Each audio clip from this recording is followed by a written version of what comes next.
like the best part of sports is just like the bus rides, going out to eat, going on trips. Like I think that's where really the connections are made that we carry onto the track. Hello, everyone. Welcome back to another episode of Warrior Weekly. I'm Brady Beedon, joined with Kevin Brechmacher. And Breck, for the second time this year, we're going to be talking about a Wayne State baseball no-hitter.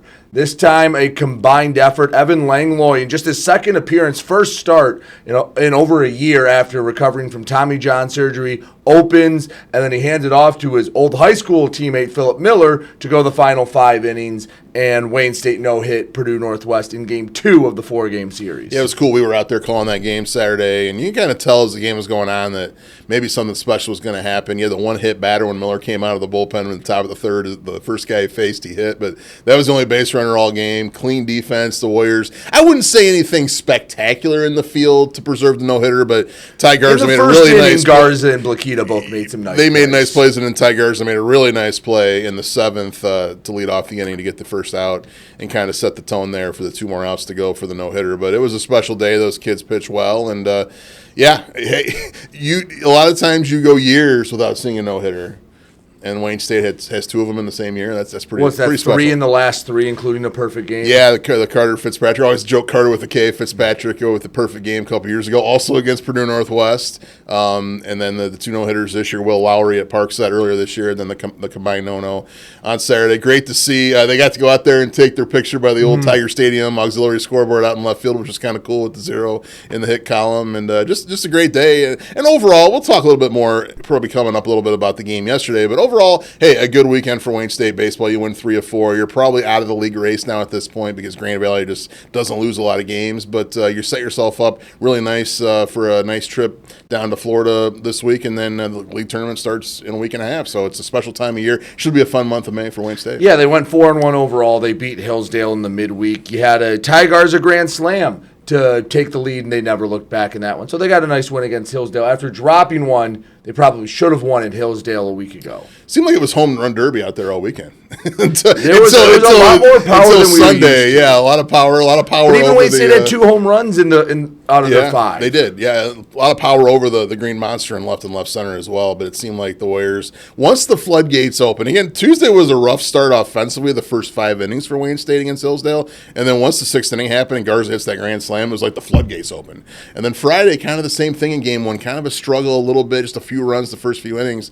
And then once they got going, 14-0 Friday, you win by 2 touchdowns and 2 extra points. And it just seems like with this Wayne State offense that once they get that big hit, it's contagious. And if they don't get the big hit, as we saw yesterday or Sunday in the series finale, it can be a struggle, leaving 13 guys on base. But I'll tell you what, they were teeing off. There were cars under assault behind the left field wall all weekend. And we had a good time calling those games this weekend because Wayne State, again, played pretty good baseball, got good pitching early, and got the offense going late. Yeah, in game 1, Will Lowry won 7 scoreless innings. Oscar Pace finished it out. Mentioned the no-hitter on Saturday, game 1. The second game, Keegan Pulford Thorpe gives up 1 run in 7 innings. Then they hold on to a 4-2 win.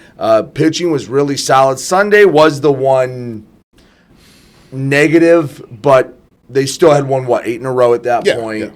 They fall short, and that puts them out of the league race. Grand Valley took 3 of 4 from Davenport. Mathematically, Wisconsin Parkside, in theory, could take 3 of 4 against Grand Valley. I'm not holding my breath for that. Had they won and only needed a split, maybe, but it looks like Grand Valley's going to win the regular season title and Wayne State's going to be the 2 seed. But the big thing on Sunday was couldn't get the big hit. Left 13 guys on base the last 3 innings. They left the bases loaded, and they left runners on the corners. You and I have both been around baseball a long time. I'm much older than you are, Brady, so I've been around baseball a lot longer in my lifetime. And it's just sometimes out there, no matter how good of a team you are, who you're playing, what your opposition is, if you can't get a big hit, you just can't get a big hit. Sometimes you have days like that, and that's why it's so tough to keep winning 8, 9, 10 games in a row in the sport of baseball. I don't care who you're playing, because you'll have games like that, like yesterday, the Sunday game at Wayne State. 13 guys left on base, had the bases loaded in the 9th inning with a chance with a 1-base hit to win the game, and they couldn't get that hit. I kept thinking they were going to, because of how special this team has been all year. It just didn't happen. But hey, 3 of 4 is what you wanted to do. You've separated yourself a little bit from everybody else in the Midwest region, except for Grand Valley for one of those top 2 spots, so that's looking pretty good. But yeah, the league race is going to be tough. You're 3 games back in the loss column with 4 games to play for GV. They just win 2 of 4 against Parkside, their league champs. But the thing is, Wayne State, you can't finish any lower than the 2 seed now. Right. You've set that standard that nobody else can catch you for the 2 seed. So I'll tell you what, I'll take my chances in the GLIAC tournament, almost a home kind of feel up at Utica next week, or excuse me, in a week and a half as a 2 seed. 1 2 seed doesn't matter. Let's go out and play, and you'll probably get to play Grand Valley at least once, maybe even twice. And if you beat them both times, maybe you'll leapfrog them for that 1 seed. Who knows? But disappointing yesterday, but overall, I'll tell you what, the doctor, Keegan Pulver-Thorpe, on Saturday afternoon in Game 2 was outstanding. 7 innings of great baseball. He pitched a great game, and if he can keep that going this week in Florida and then next week in the GLIAC tournament, into the NCAA tournament, this Wayne State team with extra arms coming out for their starting pitching staff going to be tough to beat. Absolutely. Softball had a disappointing week. They needed to have a big week, and they didn't. They go 1-7. It started off on a decent note. They got the split last Monday in the postponed doubleheader against Ferris State, and you're thinking, okay, that's a start, getting the split. Get swept by Tiffin, get swept by PNW, get swept by Grand Valley, and they're not mathematically eliminated, but they're going to have to do some major damage against the number 1 team in the league in Saginaw Valley this coming week when they play 4 games in 2 days. I called the games last Monday against Ferris State. It was really good. I thought a good effort from Wayne State in both those games, but especially to get the split. That was a big split. That kind of sets you up into, hey, you take 3 or 4 on the weekend against Purdue Northwest and Grand Valley, you're right back in the tournament mix. I didn't see the games Saturday because we were overcalling the baseball games, but they just were never in either of those games. They fell behind big early and just too much to come back from. Now, I called the games yesterday, and I thought, if I'm being honest, I thought Wayne State should have won both those games. They were a couple inches away from winning Game 1 with a home run that was called foul. That was foul because nobody complained about it, but if that's another 3-4 inches over to the right and over the foul pole as opposed to the left of the foul pole, they win that game in regulation, lost in that extra innings. And then in Game 2, they lose 3-2 again, but they left the bases loaded multiple times, including late in the game when they just give me one big hit, kind of like what we talked about with the baseball team. But it's been a recurring theme. But I made the comment on the air yesterday in the 6th inning. They had the bases loaded down 3-2 and with 1 out, and I'm thinking to myself, and I even said it on the air, I'm like, listen, Wayne State needs a big hit, but they've been waiting for a big hit like this all season, and they haven't gotten it, and that's been the key to their not playing very well to this point of the season. They just haven't been able to get a big hit.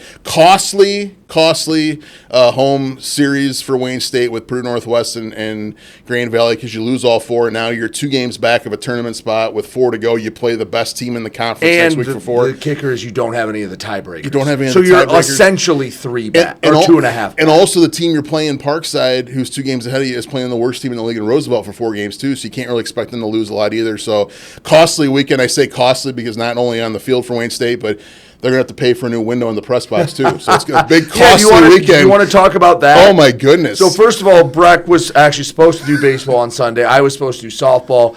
Because of other things, I had to be somewhere a little earlier in the evening. So, Breck goes, all right, 1 baseball game. You can do that. I'll do softball. Yeah. It might be a little later. And then, first of all, first game goes to extra innings. And then, in the second game, something that Jeff Weiss, who's been doing it for 20 years, said he's never seen. Never seen before, so I'm PTSD right now from it. So I think it was the 4th inning, if not the 3rd inning. It was either the 3rd or 4th inning in Game 2. Grand Valley's up to bat. One of their young ladies hits a foul ball. It's a line drive right back into the press box. Now there's glass. The windows is down. Fairly thick glass, yeah, too. Thick glass, double pane glass. The windows are down in front of us because it's a chilly day, and I was stupid and wore my shorts again, so I was a little chilly, so I kept the window down. But the ball's coming at me, and I'm like, oh, that's interesting. It's going to hit the glass. No. It goes right through the glass, goes into the press box. The glass shatters in front of me. There's glass shards all over my shirt, my shorts, my computer that I'm calling the game on. But hey, you got to keep going. You got to keep calling the game, right? I'll have to send Maggie the picture, so for the video side, maybe we can put it in there. Swings and Fouls. Whoa! Just broke the glass up by us here in the press box. Get my hazard pay out here. Whoa. Well, okay, well, let's keep broadcasting the game even though I can't see out of the window anymore. And like you said, just throughout the rest of the game, yeah, some glass would just fall down randomly. Yeah, so this is in the middle innings when this happens. And for the rest of the game, every once in a while, of course, is when glass shatters. There's still glass up there, but eventually the wind's going to blow out. Or it was just a hole in the glass. Yeah, it's just a hole in the glass, but the rest of it's going to start falling down. So the rest of the game, it's falling down not only in the press box, but also on the bleachers, on the top row of bleachers. And I don't know who the fans were, and I don't want to judge anybody's mental acuity out there, but for some reason there was people sitting in front of the press box that didn't move after it happened. So every time the glass would fall down, you hear this kind of this shriek going on below us, and it's like, just move. There's glass shatter. Just move out of the way. It must have been a Grand Valley fan, but man, I'll tell you what, just a crazy day. Yeah, for a couple batters that I just couldn't see. No, because I had to look at the small. I mean, the prep does a great job. Don't get me wrong, but the monitor's very small, and you can't really. Only a couple cameras, so you can't see every ball that's hitting the outfield. But yeah, so it was tough. But hey, we battled through, got it done. Fortunately, the Warriors didn't get the win. Finished the broadcast. And now you got a story. It's never happened to me before. I've been broadcasting sports for 21 years now, either on TV or on the radio, and that's never happened before. So. Can add that to the bucket list. But, right, I called a game when glass shattered right in front of me. Tennis had their GLIAC tournaments. Women went 1-1 after they swept Michigan Tech. They were swept by Grand Valley. But the men, remember, they got off to a hot start, and then April was not very kind to the men's tennis team. They struggled a bit. They take care of Roosevelt as was expected. That not breaking news. Nothing world changing. Then they sweep Grand Valley after being swept by them the week prior. So not only did they win, but they completely flipped it and dominated GV in the semifinals. Yeah. And then they come within a game of beating Ferris 4-3, as it's as close as can be. So they become the runner-up, but maybe got their mojo back a little bit. Hopefully they can get into the postseason. And now you've just shown you can play with the top two teams in the league, and they're finding what they didn't have for a few weeks in April. Yeah, lost it for a little bit, but I think got it back this weekend. I suspect Wayne State's men will be picked for the NCAA Midwest Regional for sure. Honestly, I'm going back to basketball, which I always seem to do here on the podcast, but I go back to the Wayne State women thinking they got a little screwed over at Grand Valley earlier in the season in basketball. What happens? They galvanize themselves. They come back and beat them at home, right? They use that chip on their shoulder to go out and beat them the next time you play them. So I'll tell you what, if Wayne State plays Ferris State at all in the NCAA tournament in the Midwest Regional, book it. Wayne State's going to beat them. All right. And the women's outdoor track and field final kind of tune-up before the GLIACs. You had 3 individual event winners down at Hillsdale. Katie Rower in the 1,500-meter, Megan Zanow in the 100-meter hurdles, and Ava Steinabel finished tied for first in the high jump. 4x1 again. Emily Gordon was out at Grand Valley for the final extra meet. It wasn't the 200. It was the 1,500 meter where she posted the second fastest time in program history. And it was within half a second of setting the record that was set at the Nationals back in 2014 for Wayne State. She might be in the running for Athlete of the Year at Wayne State here. The way she's putting up school record after school record. We've had some great student athletes all season long. You've talked to a lot of them here on the podcast, Brady. But, man, I'll tell you what, she's definitely in the running for maybe Warrior of the Year with the way she keeps putting up numbers. It was very impressive. What her and the track team have done. But get to talk to one of the members of that women's track team, Avery Wilson, my guest next right here on Warrior Weekly. All right, now we welcome on our guest for this week from the Wayne State women's track and field team, Avery Wilson. Avery, thank you so much for joining us. I know you've had a busy week. You're getting ready for the GLIAC Championships, but thanks for coming on and joining us. Of course, thanks for having me. So first, let's just get everyone a little familiar with you. I always like to hear the story about how people got to Wayne State. So I know you're not from far up the road, but tell everyone the story about how you ended up in the green and gold. Yeah, I feel like I didn't really know what Wayne State was, to be honest, until high school. I started kind of getting recruited. I didn't really think I was going to run track, but I was just keeping my options open. And then got in contact with Coach Miller, luckily. Came on a visit. It was my first visit, so first college visit ever. I immediately just liked the vibe of like the city, not too far, but you're still like campus feel. And I mainly thing was like the people. Everybody was like super nice and really welcoming. And I didn't really realize it till I went on other visits, and I was like, oh, it's a little bit different here. Like I like these people better. At first, you're just like, oh, this is just what all college is like, right? And then you get the comparison. So you're from Davison, right, originally. Yeah. So I always like to find this out too. When did you know like you were really good at track and you had an opportunity to do this in college? That's a good question. I feel like I didn't really until like I had coaches reach out to me. Like it didn't really cross my mind. And I played soccer growing up, so in high school I did soccer and track in the same season. So it was just like kind of like fun, whatever. I'm super busy. Yeah, with my friends. Yeah, like I would run like one race at the track and then just like go play a soccer game. Like it was just like kind of fun like that. So then once I started like kind of having interest in stuff, I was like, oh, maybe this is something where I can like, you know, be a part of a team, like have automatic friends and like better myself that way. Because like that was something that scared me, like coming to college, like, oh, how do I have a roommate? How do I get along with them? And it was just like a great group of people coming into it. So yeah. Yeah. So all right. So they reach out to you. What's your first reaction? Like, wait, like you want me to come run here, or like what was the reaction when you first got in contact with coach? Basically that, just like I didn't think I was, I guess, good enough to do that. I was like, oh, this is really cool that you would like think I have the opportunity to do that or like see something in me. So yeah, kind of just like surprised, just like like keeping my options open, feeling it out. You know, like high school's a rough time, a lot going on. Right. Just like you're trying to figure out where to go next, and everybody's doing different things. So yeah, it was really great to get in contact with coach. So you come here. What's it like? I mean, was it kind of just like a perfect fit when you got here, hit the ground running, no pun intended, or what was it like once you actually got to Wayne State? I feel like it was really intimidating in the beginning, especially just like coming on to like a great team, and a lot of the team was pretty like, we had a lot of seniors and juniors, a lot of upperclassmen when I came in, but my freshman class was super big too. I think there were like 7 or 8 of us. So it was nice to have that group coming in, kind of like your people within like this other big group. So it was definitely an adjustment period. It's like a lot coming in, and I feel like I didn't really know that much because like in high school track you just run at practice, but like obviously there's so much more in like acceleration and like how to sprint correctly. So it was really just like a learning curve coming in, learning actually how to run. And it was challenging, but like in a very good way. Everything was always like super exciting for me. So yeah. Well, let's nerd out a little bit on the intricacies of running, because you know, high school track, a lot of it is like, there are some people that take it very seriously, but for a lot of it, it's just, you know, people wanting to do something, right? It's never taken as intense as maybe some other sports.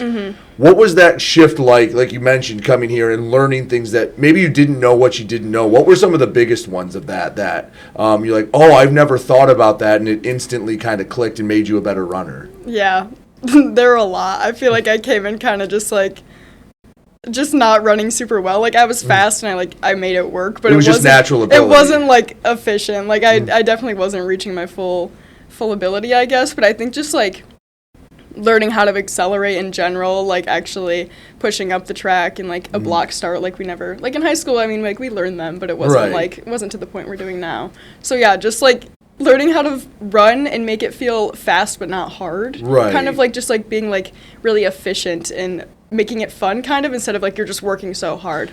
Because I think a lot of people at home just think, oh, run, go, like, just run. But there's, I mean, there's a bunch of little things that make a difference. And I'm sure, as you know, obviously you do. Yeah. The difference between, you know, a quarter of a second can be a medal or a 7th place finish. For sure. Coach Miller's especially really good at that, too, just, like, recognizing those things. And, like, we do a lot of different drills to teach us different things about, like, keeping our hips up and, like, where we should be at different points of the acceleration. So I learned a lot of stuff like that. And I feel like from freshman year, I've come a long way in terms of that. So I think that's why it's been getting better for sure. You guys have had a pretty good season thus far. It feels like every week when we talk about the track team on the show, it's, oh, this record broke or this record broke.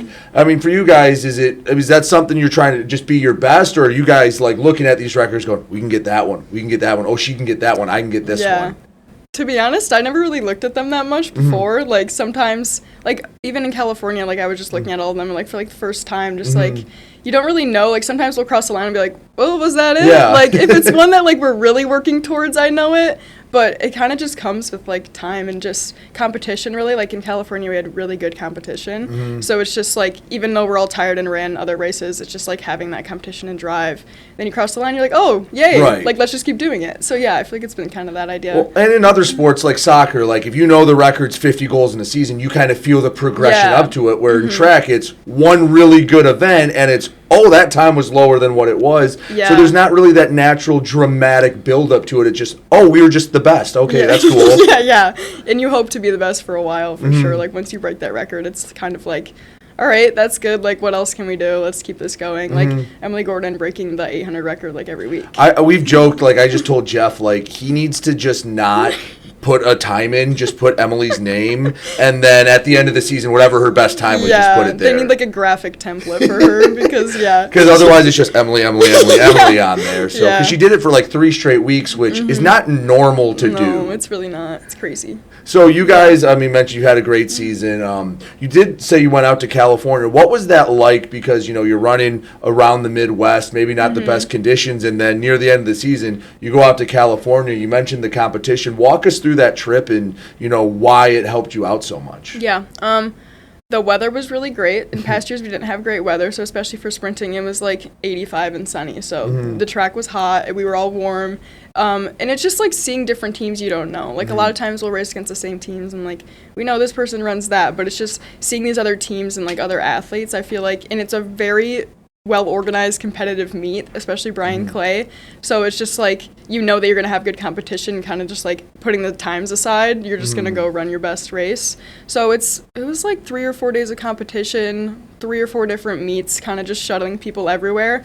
But I think everybody did very well, and we ran a lot of races. So I think considering that, it was great. It has to be something said for the faceless competition. Like you said, you kind of know people in the GLIAC or around the Midwest, so you have maybe a mental hurdle there you have to get over. Without there, you're just like, oh, they're good, but I don't know who these people are. I've never heard them. I won't see them again, probably. Exactly, yeah. So, so that's outdoor track. Indoor track, is there much of a difference besides it being climate controlled, or is it just, hey, this is indoor, all right, now we get to go out when the weather gets nicer? Or are there some subtle differences that maybe the average person doesn't realize? Yeah, I think there's definitely differences. The obvious one being it's a 300 track instead of a 400.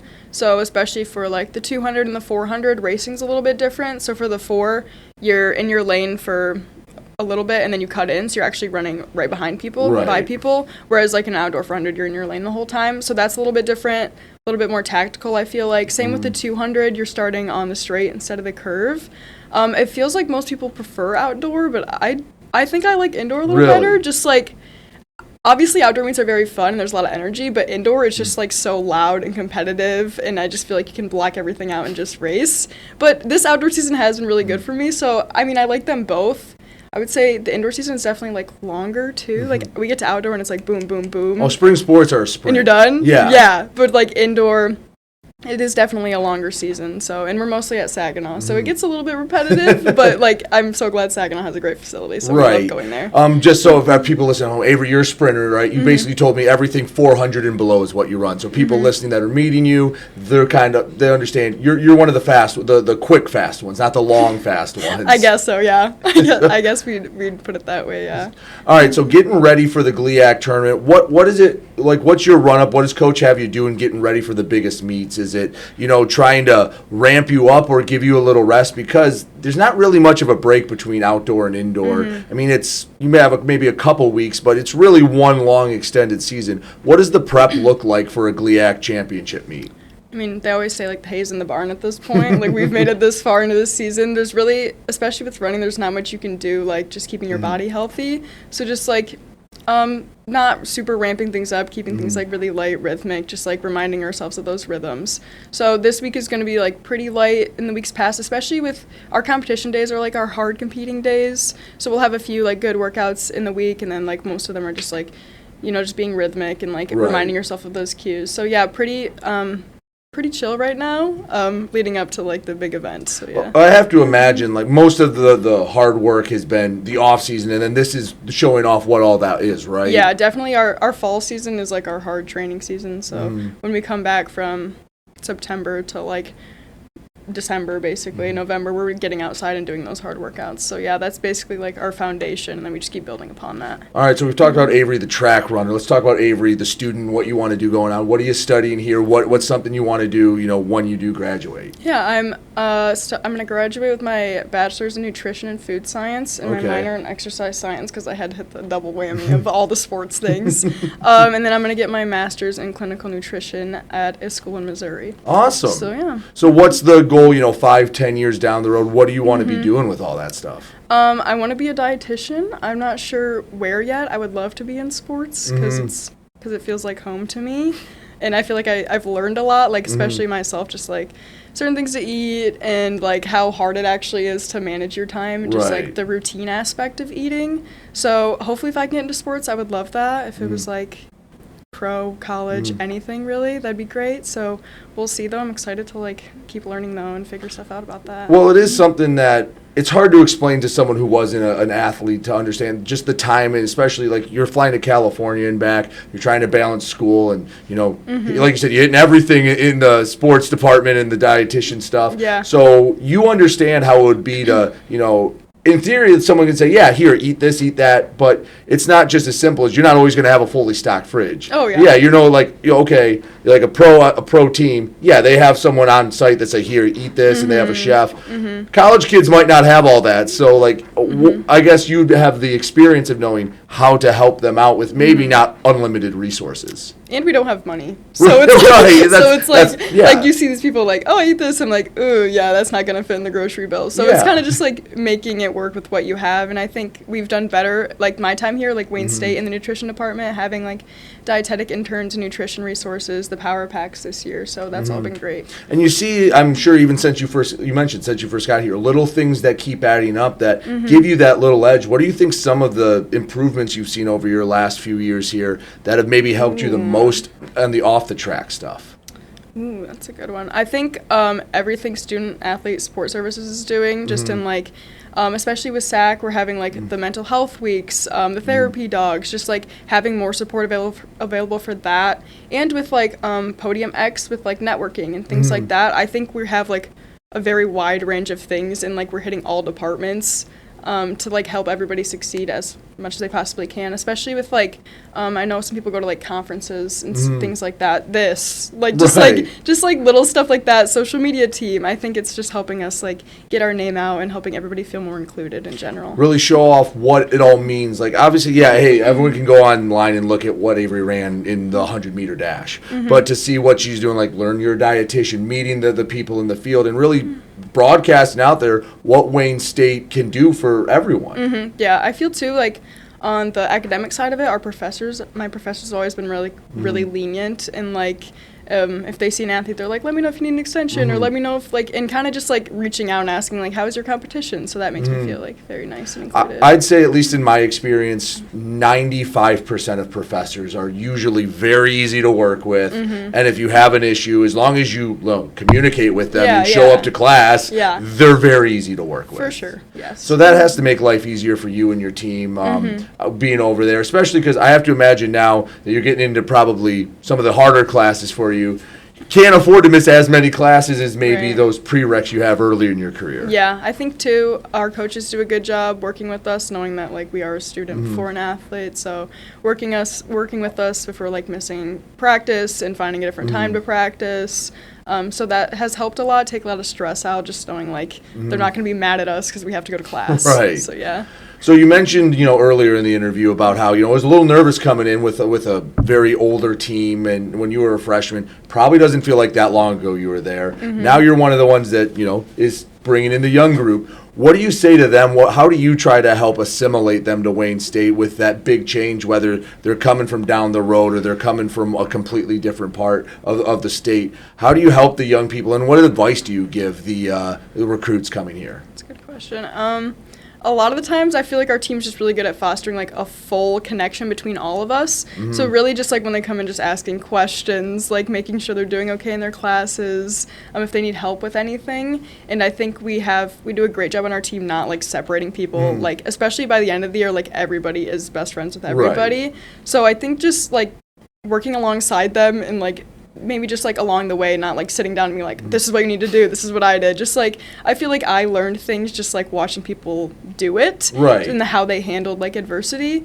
So I think it's just overall like a really big learning curve, and just knowing that like you feel supported and involved in the team is like enough as it is. Yeah, there's not just a checklist of things you need to do. It's not one size fits all. Everyone has their own unique struggles or challenges or things that they like or don't like. But and your season's so long that if you're not making friends with everyone, it's going to even feel longer. So I have to imagine having camaraderie helps out throughout the fall all the way through the spring. Oh yeah, especially when we get into like meets. I feel like that's where the real team bonding is, because we're at a track meet for like 12 hours right. and you're running like multiple events. So yeah, I think just like the best part of sports is just like the bus rides, going out to eat, going on trips. Like I think that's where really the connections are made that we carry onto the track. Most of the stories aren't about what happened in a particular event. It's like you mentioned, the bus ride or after practice. Well, and for you, I mean, you're there 12 hours and you're running for 2 minutes total. Yeah, probably, of actual compete time. So there's a lot of downtime. But you mentioned meets. You got the GLIAC Championship meets coming up. How are you all feeling? Excited for it? Vibes are high. Feeling like you can hit the high marks this week? Yeah, I feel like the vibes were good today, especially. I think going into the end of the season, it's like everyone just wants to like go out with a bang. So it's kind of just like giving it your all at this last meet, still staying like composed and running your race, but our team also does really good at cheering. So we have a pretty high energy team, so that helps a lot. And I think there's definitely nerves going in, but we kind of just try to say, like, you know what to do, let your body take over, and everybody's going to be cheering you on either way. So right. Like you said, the hay's in the barn at this point. Exactly. Track's one of those sports, like, you're not going to draw up a play that's going to make you run faster. You've been working at this for a few years now, really, so it's time to go show off what you got. Yeah, I'm excited. Good. No, we're excited to see how you guys do. Hopefully a lot of positive results out there when you go over to Allendale. I hope so. Well, Avery, I really appreciate it. Good luck this weekend. Good luck with your dietitian stuff, and I'm sure, we were joking before. Wayne State doesn't let you go. You might go away, but you come back at some point. So I'm sure maybe you'll end up being one of the dietitians and you're helping student athletes 5-10 years down the road. So yes, I hope so. So we really appreciate you sitting down, and good luck this weekend. Thank you so much. Thanks for having me. All right, well, thanks to Avery Wilson for joining us here on Warrior Weekly. Her and the entire women's track and field team going to the GLIAC Championships actually this week. It'll be at GVSU. The first event is Wednesday, and then it'll go all the way through Thursday and Friday. Hoping to talk about the names we've talked about all year to punctuate a strong season with some hardware and hopefully qualify for a national meet. Absolutely.